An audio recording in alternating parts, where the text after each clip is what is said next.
Je vous remercie. La parole est à Monsieur Laurent Saint-Martin, ministre délégué chargé du commerce extérieur et des Français de l'étranger.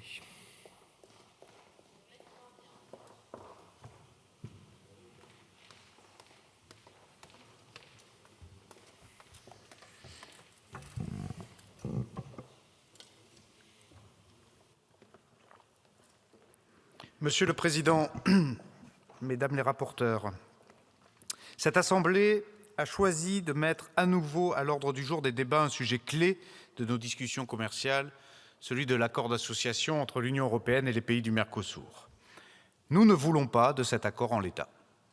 Le Président de la République l'a dit avec des mots qui ne souffrent ni ambiguïté ni interprétation.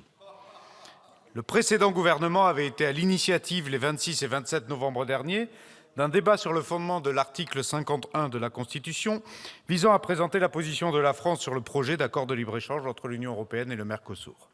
Cette Assemblée s'est donc déjà exprimée sur le sujet en faisant valoir son rejet massif de l'accord tel qu'envisagé alors par la Commission. Je ne vais pas longuement vous répéter ce que vous savez déjà. Le fondement de l'opposition française à l'accord est double, tant sur le plan environnemental que sur le plan agricole. Sur le plan environnemental, l'adoption de tout accord doit s'inscrire dans le respect de nos objectifs européens. Sur le plan agricole, la version actuelle de l'accord fait peser un certain nombre de menaces sur l'avenir de nos filières agricoles. Notre combat aux côtés de nos filières dépasse toutefois largement le cas de l'accord UE-Mercosur. Le combat pour les mesures miroirs est un enjeu majeur et en Europe, dans tous les secteurs, nous imposons à nos producteurs, à nos industriels, à nos concitoyens des normes de plus en plus exigeantes au nom de la protection de l'environnement, confère le débat que nous venons d'avoir précédemment. Aussi, nous ne pouvons pas, en matière de politique commerciale, faire entrer sur le marché de l'Union européenne des produits moins-disants en la matière. C'est une question de cohérence, c'est une question de compétitivité, et c'est pour nos concitoyens une question d'acceptabilité de ce que nous décidons à l'échelle européenne. Ces positions, vous les connaissez déjà. Qu'est-ce qui a donc changé depuis l'annonce politique de conclusion des négociations entre l'UE et le Mercosur à laquelle la présidente de la Commission a participé le 6 décembre dernier? Depuis le 6 décembre, nous savons que le texte négocié qui devrait être présenté au Conseil ne nous convient toujours pas. Toutefois, comme l'a rappelé le président de la République, la messe n'est pas dite. Nous avons encore du temps de négociation devant nous, et dans un premier temps au sein du Conseil. Permettez-moi d'abord une insiste sur la question de la forme de l'accord. Le gouvernement est particulièrement vigilant à la question du respect du mandat que le Conseil a donné à la Commission. L'accord UE-Mercosur doit être un accord d'association mixte. Et changer la forme serait contraire au mandat de 1999 et nous nous réservons toutes les possibilités d'action juridique sur ce point.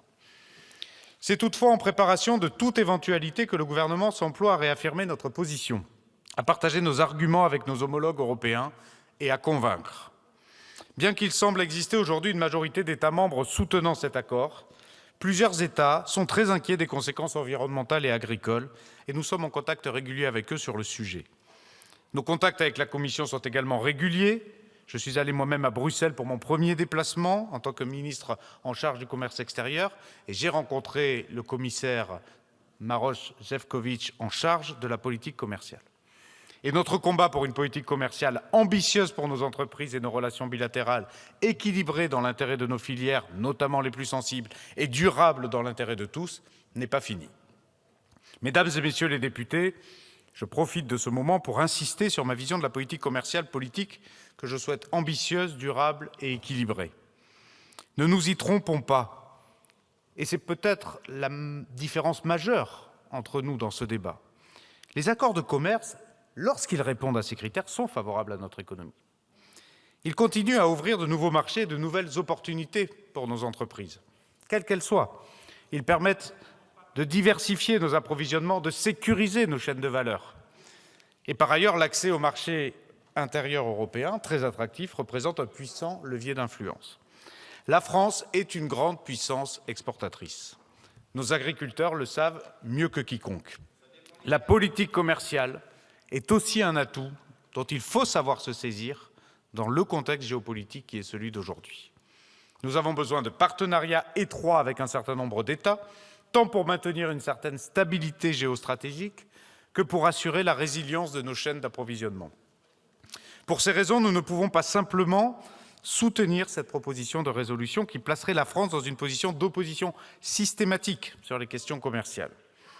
Et autant je partage votre point de vue sur l'accord UE-Mercosur, et vous pouvez compter sur ma détermination pour mener le combat autour de cette négociation, pour autant le repli sur soi n'est pas une solution.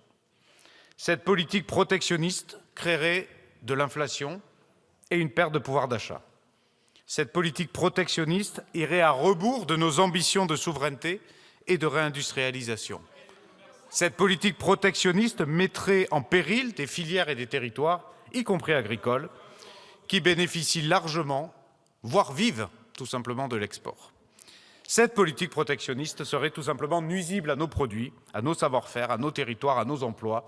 Nous n'en voulons pas. Il va sans dire que nous nous inscrivons dans la position que cette Assemblée a déjà exprimée le 26 novembre dernier sur le sujet de l'accord UE-Mercosur. Néanmoins, il est clair que cette Assemblée ne souhaitait pas, lors de ces débats, y adjoindre une politique protectionniste, mettant en péril les bénéfices que peut nous apporter une politique commerciale à nouveau ambitieuse, durable et équilibrée. Je vous remercie pour votre attention. Je vous remercie. La parole est à Monsieur Pierre-Alexandre Anglade, président de la